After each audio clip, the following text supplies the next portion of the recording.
Nggak ada yang baik Pak Ustadz. Terus pilihannya berapa? 2. Antara apa? Antara setan sama iblis. Pilih setan. Apa dalilnya? Akhaffud dararain. Memilih mudarat teringan di antara mudarat terberat. Itu ada dalilnya. Masuk kita ke hutan, pilihannya cuma 2. Makan babi sama mati. Pilih mana Bapak Ibu? Diam. Mana bisa? Pilihannya 2. Makan babi atau mati? Makan babi. Sementara dapat pisang. Kalau udah dapat pisang, jangan makan babi lagi. Datang kawan bawa pisang. Bro, ini pisang. Ah, enggak, sedap babi nih. Enggak bisa.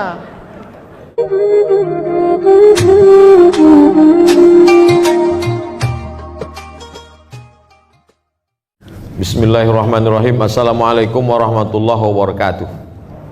Saya diminta menjawab pertanyaan, tapi nampaknya tidak terkait dengan buku. Gimana nih panitia? Saya jawab aja. Kalau suami lebih mementingkan orang tuanya daripada kebutuhan rumah tangganya, sedangkan penghasilannya tak cukup untuk memenuhi kebutuhannya, apa yang harus dilakukan? Ini pasti yang ngirim nih istrinya. Jadi sebetulnya masyarakat ini banyak juga ke saya tuh, dia bukan bertanya, mau menyindir lakinya. Dan saya paham itu. Jadi begini bapak-bapak, bahwa bapak punya skala prioritas. Ada wajib, ada sunat muakkad, ada sunat, ada mubah, ada makruh, ada haram. Jangan dibolak-balik. Jadi yang paling tinggi kewajibannya itu adalah memberi nafkah. Nafkah anak istri itu 5. Makan, pakai, tempat tinggal, pendidikan, perhatian. Orang tua itu juga wajib kita nafkahi. Nah, jadi kalau saya konseling, ada orangnya langsung saya tanya, kamu adik-beradik berapa orang? Saya adik-beradik 5 orang Pak Ustadz. Nah, kalian patunganlah 200.000, 200.000, 200.000 untuk orang tua. Orang tua ini kan makannya tak banyak. Tak banyak. Oleh sebab itu 1 juta, 2 juta. Nah, jadi tidak serta-merta ditinggalkannya sama sekali. Nah, ini. Jadi oleh sebab itu suami mesti tahu bahwa dia punya kewajiban pokok. Orang tua pun wajib juga, tapi dia juga punya saudara, punya abang, punya adik, punya saudara. Itu keseimbangan. Bagaimana cara meningkatkan kualitas belajar bagi mahasiswa akhir? Kasih tahu sama orang tua, tak usah kirim duit. Kami dulu begitu sama Bang Ican. Tanya Bang Ican. Jadi sebetulnya belajar di Jambi sama belajar di Riau sama belajar di Mesir itu sama. Quran di Mesir itu 30 juz juga, bukan 31. Lalu di mana bedanya? Di Mesir itu kami belajar hidup. Belajar bagaimana cara menjalani hidup. Dari Kairo ke terusan Suez naik kapal, naik bis 7 jam. Dari terusan Suez pergi ke Jeddah 2 hari 2 malam naik kapal laut, dipukul ombak, dihempas gelombang, tinggal di atap. Kenapa di atap? Itu tiket paling murah. Oleh sebab itu kan Bang Ican termasuk mahasiswa yang mandiri. Kami mahasiswa mandiri. Nah, jadi kalau saya tanya, kadang mahasiswa ini saya lihat gaya naik motor bukan main. Tanya semester berapa? 14. Apa ini? Oleh sebab itu coba kalau kalian mau tahu sulit. Kemarin saya jumpa orang kaya. Saya suruh anak saya, Pak Ustadz, buka rumah makan, jual nasi 6.000 sebungkus. Mana ada nasi bungkus 6.000 lagi Pak Haji? Saya bukan nyuruh dia cari duit, supaya dia merasakan sulitnya cari duit. Bagaimana belanja, beli beras, masak, buka toko pagi-pagi. Alhamdulillah efeknya Ustadz Somad, setelah dia buka rumah makan 6.000 bungkus dapat itu, 6.000 sebungkus, laku sekian ratus bungkus sehari. Sejak itu dia tidak lagi beli brand. Ini sekarang orang lomba-lomba brand. HP sampai 25 juta, tapi tak ada pulsanya. Ini kan musibah. Makanya ada penyakit yang diderita anak yang dibesarkan nenek. Anak yang dibesarkan nenek punya penyakit. Apa nama penyakitnya? Tak bisa mengikat tali sepatu. Karena nenek sangat sayang ke cucu. Belum lagi dia mau berangkat sekolah, belum lagi masuk sepatu ke kaki, sudah diikatkan. Tak pandai menyuap nasi, nasi udah ada. Untuk apa kau jadi sarjana ilmu banyak kalau tak pandai cuci piring? Kami di Mesir itu dari mulai memasak, mencuci. Saya ingat ada mahasiswa Jambi, datanglah kawan-kawan banyak makan ke rumah. Apa kata dia? Jangan, tak perlu kalian angkat ya, ada kakak kalian nanti nyuci di dapur. Memang betul tak diangkat tamu-tamu itu. Padahal dia basa-basi aja cerita. Oleh sebab itu maka kita ini sebetulnya bagaimana berinteraksi dengan orang, bagaimana belajar hidup. Dan kalau kita lihat dari perjalanan dua tuan guru tadi, baik Tuan Guru Abdul Qadir maupun Tuan Guru Najmi, sama-sama belajar jauh. Tuan Guru Abdul Qadir dari Jambi ke Makkah, Tuan Guru Najmi ke Jakarta, melanglang buana. Sebenarnya mereka belajar hidup. Jadi kalian adik-adikku yang semester akhir, tak juga kalian belajar hidup? Sungai dekat. Bukan saya suruh bunuh diri, tidak. Mengambil pelajaran bahwa air sungai tetap mengalir. Kalau kalian DO, kalian akan terbuang menjadi sampah kalau tidak pandai-pandai hidup. Bukan saya katakan yang tak berhasil di kampus tak berhasil juga di tengah masyarakat. Saya tidak mau menjudge, memponis. Tapi paling tidak orang tua ini kalau belum sanggup membahagiakan mereka, jangan susahkan mereka. Saya S1 tak pernah minta duit seperak. 4 tahun saya di Mesir tak pernah. Bukan berarti orang tua saya susah, enggak. Tidak kaya kali, cuman sebatang dua batang sawit ada. Habis itu saya ke Maroko S2, beasiswa juga. Habis itu S3 ke Sudan. Waktu itu ada program 5.000 doktor. 3 kali saya ajukan permohonan, tak dapat. Tak apa salah saya. Nah, tapi akhirnya doktor juga. 24 Desember 2019 saya sidang doktor. Bulan Januari di Universitas Islam Sultan Syarif Ali dikukuhkan sebagai visiting professor pada University Islam Sultan Syarif Ali Brunei Darussalam. Nah, oleh sebab itu bagaimana belajar hidup. Jadi mudah-mudahan yang semester akhir ini akhir tak juga hidup. Sikit lagi suul khotimah. Nah, coba dulu ayah, emak jangan kirim uang belanja. Bulan semester ini aku mau jual loper koran, mau kerja di Dorsmer, mau jaga ruko. Nah, insya Allah bangkit semangat.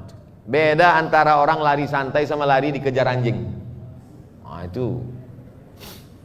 Kami dulu beasiswa dari Azhar 160 pon, untuk makan 50, untuk sewa rumah 50, tinggal 60.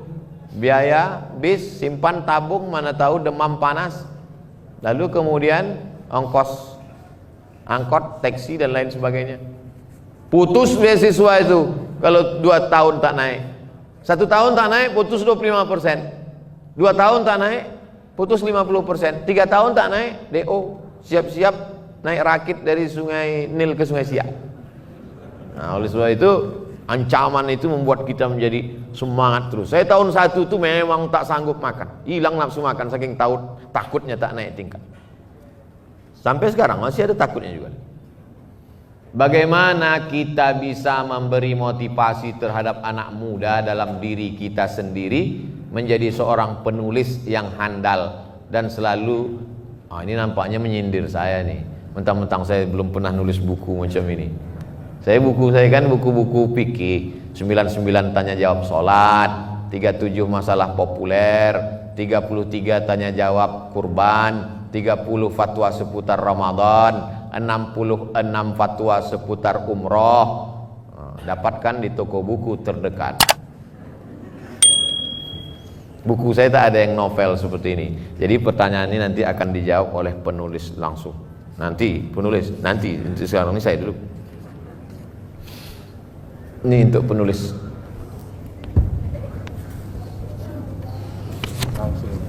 Menolong diri kita dalam politik, ekonomi dan agama di masa yang penuh keraguan ini. Bagaimana Pak Ustadz? Ini bahasanya bahasa-bahasa puitis nih. Menolong diri kita dalam politik, pilihlah orang yang memperjuangkan agama dengan kekuasaannya. Gak ada yang baik Pak Ustadz. Terus pilihannya berapa? 2. Antara apa? Antara setan sama iblis. Pilih setan. Apa dalilnya? Akhaffud dararain. Memilih mudarat teringan di antara mudarat terberat. Itu ada dalilnya. Masuk kita ke hutan, pilihannya cuma 2, makan babi sama mati. Pilih mana Bapak Ibu? Diam. Mana bisa? Pilihannya 2, makan babi atau mati? Makan babi. Sementara dapat pisang. Kalau udah dapat pisang, jangan makan babi lagi. Datang kawan bawa pisang. Bro, ini pisang. Ah, enggak, sedap babi ini. Enggak bisa. Ini darurat. Nah, ini dalam bidang politik. Dalam bidang ekonomi Pak Ustadz, begitu juga. Saya ini dililit riba Pak Ustadz. Ada aset yang bisa kau jual? Ada. Jual aset, bom riba nih. Pam, tutup dia. Jangan bergelimang riba lagi. Tak bisa Pak Ustadz. Kalau saya bom ini meledak semuanya. Hiroshima Nagasaki Pak Ustadz. Oke, bayar cicilan itu sampai lunas, tapi jangan jebakkan lagi dirimu dengan penuh kesadaran. Dalam bidang agama Pak Ustadz, oh Jambi negeri para ulama. Malam tadi kami lewat di daerah mana tuh Bang?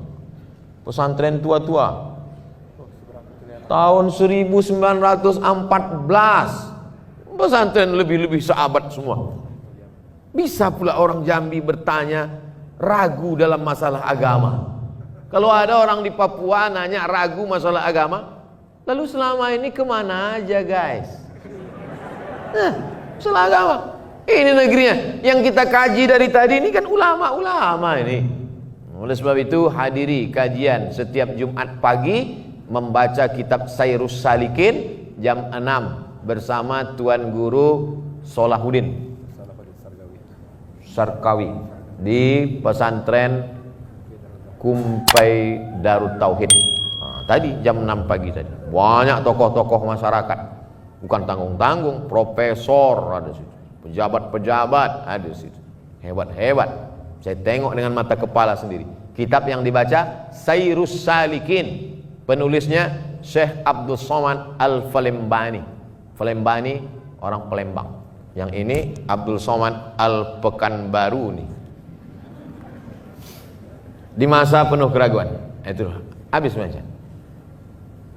Oke, terima kasih ke penulis. Bagi yang punya handphone, minta tolong, bukan menyuruh enggak, minta tolong buka handphone. Bukan saya jebak untuk subscribe, enggak. Tolong buka Google. Sudah? Tulis di Google tuh SOMAD.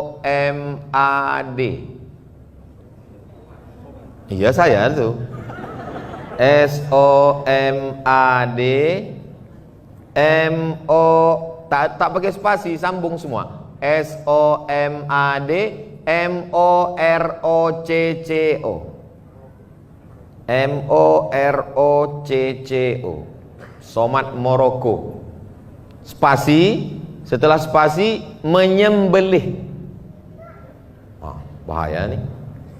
Menyembelih. Udah? Enter. Kalau tak terbuka, HP saya terbuka, berarti paket habis. Nah, nampak tulisan paling atas? Nah, udah? Nah, di situ saya tulis menyembelih kurban untuk orang yang telah meninggal dunia. Nah, ini kerja saya dulu. Jadi saya kalau ceramah ditanya orang, Ustadz, apa hukumnya berkurban untuk ayah kami, mak kami yang sudah meninggal? Nah, itu saya jawab secukupnya, pulang ke rumah saya tuliskan dalilnya. Nah, Nah, ini sudah saya tulis tanggal berapa situ? Saya tahu 21, cuman ngetes saja, terbuka enggak, itu maksud saya. 21 Oktober. Nanti ini sudah saya tulis ini 10 tahun yang lalu. Itulah kerja saya dulu. Jadi setiap pengajian, pertanyaan-pertanyaan itu saya bawa balik ke rumah, saya tulis. Membuat blog ini gratis dan tak hilang sampai mati. Gak pernah bayar saya blog ini. Dan tak hilang. Tulisan tetap ada. Nah itu, jadi adik-adik, sahabat-sahabat, latihan menulis dari sekarang. Apa, mengapa, bagaimana. Apa, mengapa, bagaimana. Apa, siapa, mengapa, bagaimana. Itu dijawab menjadi sebuah tulisan. Siapa Syekh Abdul Qadir Al-Jambi, mengapa dia menjadi orang besar, bagaimana prosesnya. Nah, itu menjadi jawaban. Cari jawaban, wawancarai cucu beliau, dan Tuan Guru bisa diwawancari untuk maklumat. Maka insya Allah jadi satu buku biografi Tuan Guru Abdul Qadir bin Ibrahim bin Abdul Majid. Tahun depan 2021 bedah buku lagi di sini. Tak ada yang mengaminkan, takut semua. Nah, jadi saya menulis begitu cara saya menulis. Sekarang sampai sekarang saya tetap menulis sesuatu, menulis di Instagram, di WhatsApp, yang penting-penting, yang tak penting enggak. Demikian jurus singkat yang dapat saya sampaikan. Jangan lupa subscribe, like, and share.